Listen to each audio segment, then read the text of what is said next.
அனைவருக்கும் வணக்கம். தெய்வீக பலன்கள் சேனல் சார்பாக தங்களை அன்புடன் வரவேற்கிறோம். இன்று நம் காணொளியில் காண விரும்புவது ராம நவமி என்று ஸ்ரீராமருக்கு நீர்மோர் பானகம் படைப்பது ஏன் என்ற உண்மை காரணம் உங்களுக்கு தெரியுமா? அப்போது வாருங்கள் காணொளிக்கு செல்லலாம்.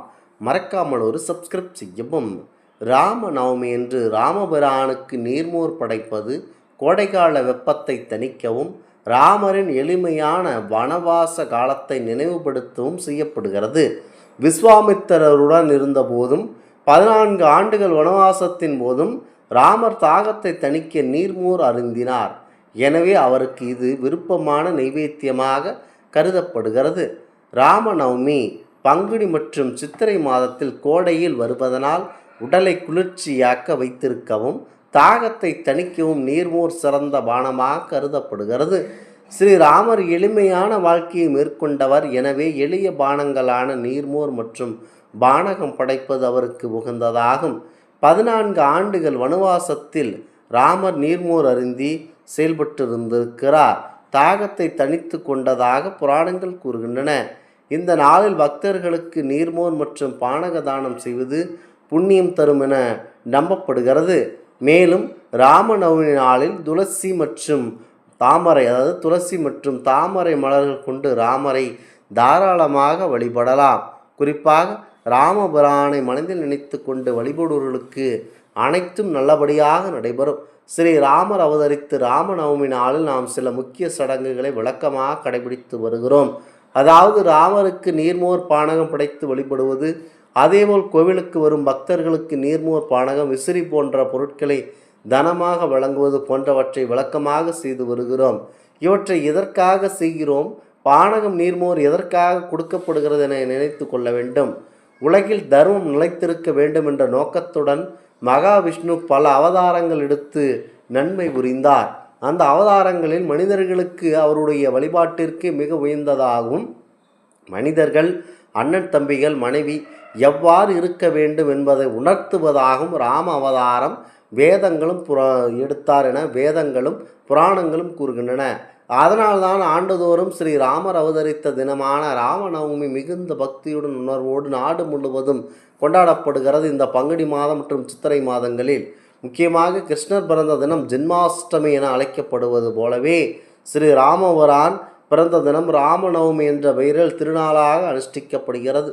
புராணங்களின் படி மகாவிஷ்ணுவின் 7வது அவதாரமாக ஸ்ரீராமர் அவதாரம் செய்தார்.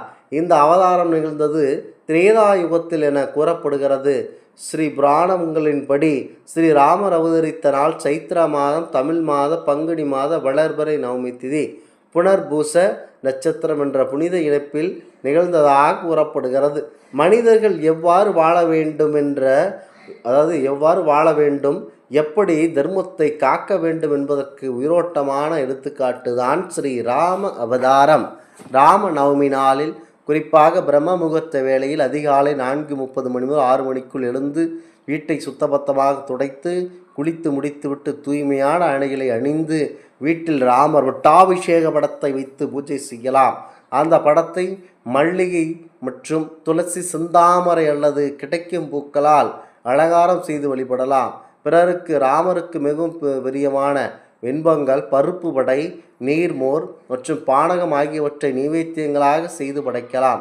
இவை இல்லை என்றால், முக்கியமாக இவையெல்லாம் எனக்கு சாத்தியமில்லை என்று நினைத்தால் நீங்கள் கண்டிப்பாக எளிய நைவேத்தியங்களை படைத்து வழிபடலாம். ராமநவமி நாள் ராமருக்கு நீர்மோர் மற்றும் பானகம் நைவேத்தியமாக படைப்பது மிக முக்கியமான மரபாக உள்ளது. இதற்கு காரணம் ஸ்ரீராமர் தனது வாழ்க்கையில் ஒரு பகுதியை ராஜரிஷி விஸ்வாமித்திரருடன் காடுகளில் கழித்தார். அதன் பின்னர் 14 ஆண்டுகள் வனவாச வாழ்க்கை வாழ்ந்தார். அந்த காலங்களில் அவருடைய தாகத்தை தீர்க்க எளிமையான பானங்களான நீர்மோர் பானகம் போன்றவை அருந்தியதாக கூறப்படுகிறது. அதன் நினைவாகவே ராமரின் அவதாரம் தினத்தில் இந்த எளிய பானங்கள் நிகழ்ந்ததாக கூறப்படுகிறது. முக்கியமாக இந்த பானங்களை நிவேதனமாக படைப்பது ஒரு மரபாகவே மாறியுள்ளது. நீர்மோர் பானகம் ஆகிய இரண்டும் உடலுக்கும் மனதிற்கும் குளிர்ச்சியையும் உற்சாகத்தையும் தரக்கூடியதாகும். இந்த நாளில் ராமருக்கு இதை படைப்பதனால் அவர் மனமகிழ்ந்து நமக்கு ஆசி வழங்குவார் என்பது நம்பிக்கையாகும். ராமநவமி நாளில் நீர்மோர் பானகம் தானம் செய்யும்போது வழக்கமாகும். இது கோடிக்கணக்கான புண்ணியத்தை பெற்றுத்தரும் என நம்பப்படுகிறது. கோவில் வாசலில் நின்று வருபவர்களுக்கு நீர்மோர் கொடுத்து அவர்களின் தாகத்தை தணிப்பது மிகவும் புனிதமான செயலாகும். விசிறி, குடை, செருப்பு போன்றவற்றை தானமாகவும் வழங்கலாம். இவையெல்லாம் மற்றவர்களின் கஷ்டத்தை குறைக்கும் தானங்கள் என்பதனால் மிக உயர்ந்த புண்ணியங்களை நமக்கு தரவல்லது. குறிப்பாக ராமநவமி நாளில் செய்யப்படும் தானம் பல தலைமுறைகளுக்கு புண்ணியத்தை ஏற்படுத்தி தரும் என்பது நம்பிக்கையாகும். குறிப்பாக ராமநவமி நாளில் அமைதியுடன் செயல்பட்டீர்கள் என்று சொன்னால் அனைத்தும் நல்லபடியாக உங்களுக்கு நடைபெற உதவுமாகும். ஸ்ரீராமர் முக்கியமாக மகாவிஷ்ணுவின் 7வது அவதாரமாகவும் முதல் மனித அவதாரமாகவும் கருதப்படுவது ஸ்ரீராம அவதாரமாகும். அதாவது மனிதர்கள் எவ்வாறு வாழ வேண்டும் என்பதை உணர்த்துவதாக பகவான் விஷ்ணு அவர்கள் எடுத்த உன்னதமான அவதாரம்தான் ராம அவதாரம். பல ஆண்டுகளுக்கு முன் திரேதாயுகத்தில் அவதரித்ததாக புராணங்கள் கூறுகின்றன. மகாவிஷ்ணுவின் 7வது அவதாரம் நிகழ்ந்தது சைத்திர மாதம் எனப்படும் பங்குனி மாத வளர்பிறையில் வரும் 9வது திதியான நவமி திதியில் புனர்பூச நட்சத்திரத்தில் என புராணங்கள் சொல்லுகின்றன. முக்கியமாக கிருஷ்ண அவதாரத்தினங்கள் மட்டுமே மிகப்பெரிய விழாவாக நாடு முழுவதும் கொண்டாடப்படுகிறது வழக்கம். ஜென்மாஷ்டமியாக கிருஷ்ண ஜெயந்தி கொண்டாடப்படுவதை போல ஸ்ரீ ராம நவமி சிறப்பாக கொண்டாடப்படுவது வழக்கத்தில் உள்ளது. முக்கியமாக ஸ்ரீ ராமபிரான் அவதரித்த தினத்தையே ஸ்ரீ ராம நவமியாக ஆண்டுதோறும் கொண்டாடப்படுவது வழக்கமாகும். முக்கியமாக தீமைகள் அழித்து தர்மத்தை நிலைநாட்ட விஷ்ணு ராமராக அவதரித்த தினமாக கொண்டாடப்படுகிறது. அந்த வகையில் இந்த ஆண்டு ராமநவமி குறிப்பாக 26ஆம் தேதி வியாழக்கிழமை என்று கொண்டாடப்படுகிறது. குறிப்பாக நவமி திதி 2:57 மணிக்கு தொடங்கி 27ஆம் தேதி பகல் 1:53 மணிக்கு நிறைவடைகிறது. 27ஆம் தேதி ராமநவமி வழிபாடும் செய்யும் காலை 6:30 மணி முதல் 7:43 மணி வரை சிறந்த நேரமாகும். அதேபோல் ராம அவதரித்ததாக சொல்லப்படும் புனர்பூசம் நட்சத்திரமும் மார்ச் 27ஆம் தேதி என்று தான் அமைந்துள்ளது. அதனால் மார்ச் 27ஆம் தேதியை ஸ்ரீ ராம நவமி நாளாக கருதி வழிபட வேண்டும் என பண்டிதர்கள் கூறுகிறார்கள். ராமநவமி என்று அதிகாலையில் எழுந்து குளித்துவிட்டு தூய ஆடையை அணிந்துவிட்டு வீட்டில் ஸ்ரீ ராமர் பட்டாபிஷேகத்தை அந்த படத்தை பூக்களால் அலங்கரிக்க வேண்டும். பிறகு ராமருக்கு பிரியமான வெண்பொங்கல், பருப்பு வடை, நீர்மோர், பானகம் ஆகியவற்றை செய்து படைக்கலாம்.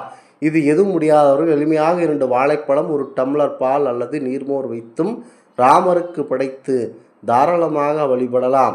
அப்படி படைக்கும் போது ராம் ராம் என ராம மந்திரத்தை சொல்லிக்கொண்டே இருக்க வேண்டும். அன்று நாள் முழுவதுமே ராமநாமத்தை சொல்லிக்கொண்டே இருப்பது சிறந்தது.